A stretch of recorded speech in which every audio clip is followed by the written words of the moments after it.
In every stage of life, we encounter people who seem to drain our energy, cloud our optimism, and pull us into cycles of frustration, resentment, or doubt. They may not even be malicious, some are simply unaware of the negativity they spread. Others may be battling silent wounds, projecting their inner chaos onto the world around them. In How to Deal with Negative People, the author doesn't just offer techniques, they provide a map for inner peace. This book is not a manual of tricks, but a gentle, profound guide to preserving one's light in a world that sometimes forgets how to shine. At its heart, the book teaches us that negativity is a language, one often born from pain, unmet needs, or disconnection. To deal with negative people, we must first recognize this: their negativity is not necessarily a reflection of us.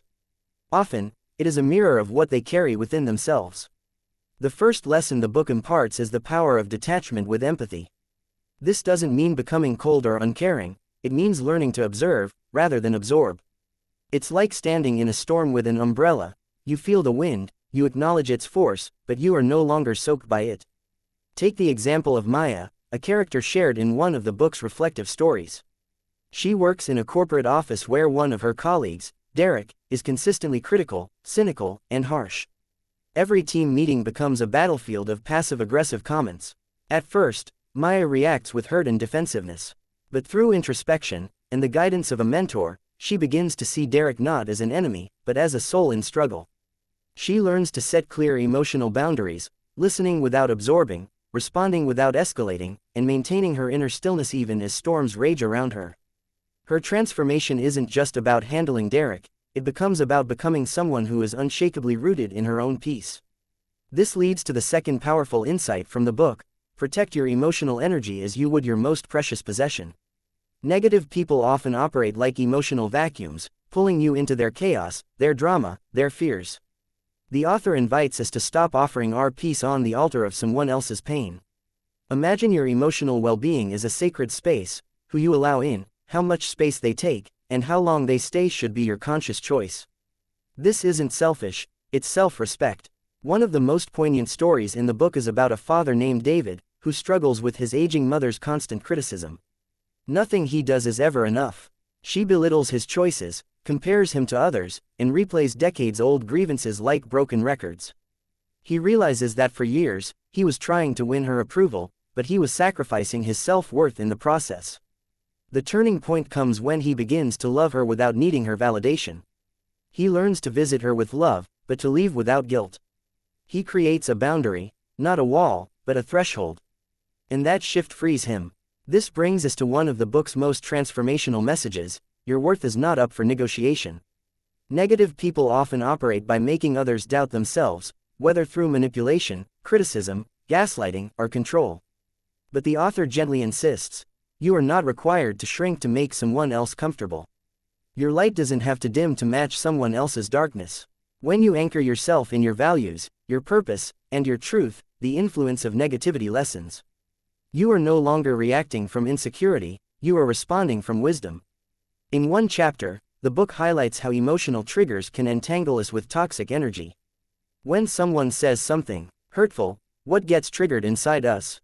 Is it an old wound, an unhealed memory, a fear of abandonment or rejection? Dealing with negative people becomes a mirror into our own inner landscape. And so the author invites us to see these difficult interactions as spiritual practices. Not because we enjoy the pain, but because we grow through it. Through mindfulness, journaling, or simply pausing before reacting, we begin to unlearn old patterns. We stop fighting fire with fire. We learn the sacred art of non-reaction, not out of passivity, but from strength. There's a deeply moving section in the book about a woman named Aisha, who is married to a man struggling with depression and bitterness. Over the years, his negative outlook begins to erode her own joy. But rather than leaving immediately or attacking him for his state, she embarks on a dual journey, one of compassionate support and firm boundaries. She encourages him to seek help, sets limits on what behavior is acceptable, and crucially, starts rebuilding her own joy. Her healing journey becomes a beacon, and eventually, her husband too begins to rise. Their love is reborn not through rescuing, but through reclaiming each other's dignity, hope, and light. The book also offers practical tools that feel like spiritual disciplines. For instance, limit your exposure without cutting off your humanity. If someone constantly brings you down, reduce how much time you spend with them. If it's a colleague, keep interactions focused and professional. If it's a friend or family member, find rhythms of connection that do not drain you. Another vital insight: respond, don't react. Reaction is impulsive, driven by ego and emotion. Response is thoughtful, rooted in clarity. A powerful exercise the book recommends is the sacred pause. Before replying to a negative comment, take 3 deep breaths. Ask yourself, is this worth my peace? What is the most loving, but firm, way I can respond? In many ways, the book reminds us that we are all, at different times, both the giver and receiver of negativity. That's why compassion is essential. We are all works in progress. But compassion doesn't mean enabling toxic behavior. It means understanding others without abandoning ourselves. It means forgiving without forgetting our needs. It means choosing peace, even when others choose pain. Perhaps the most transformative message comes near the end of the book: negativity is not the enemy, unconsciousness is. Most negative behavior comes from people who are unaware of the harm they cause, unaware of the wounds they carry, unaware of the cycles they're repeating. When we awaken to this, we can meet negativity not with hatred, but with clarity.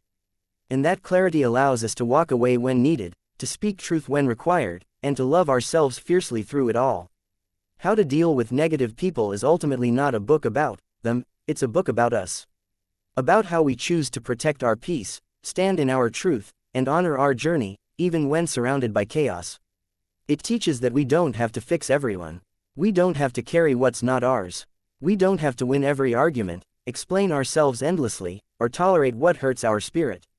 We simply have to stay rooted in love for others, yes, but also for ourselves.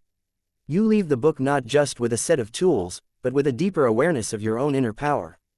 A power that doesn't shout or fight, but simply shines. Like the sun that rises no matter how long the night, you realize that your light is not dependent on anyone else's weather.